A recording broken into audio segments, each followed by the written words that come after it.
magluto tayo ng ibon, galing Mindanao. Yan pa. Yan. Lagyan natin ng mga panakot. Iluto natin ulit. Nagpipisik-pisik na siya.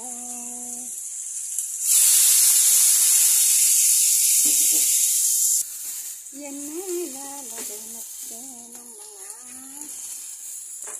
ibon.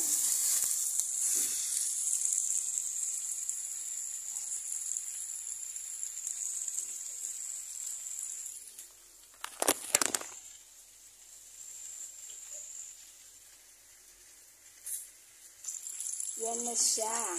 Yan. Yung ibon na parang itik. Hindi natin pwede lagyan ng ano. Ano yun? Toyo kasi pinurito nila ito sa ano. Mindanao. Kaya nila pinadala dito. Kaya di dumating. Yung isang araw pa sana.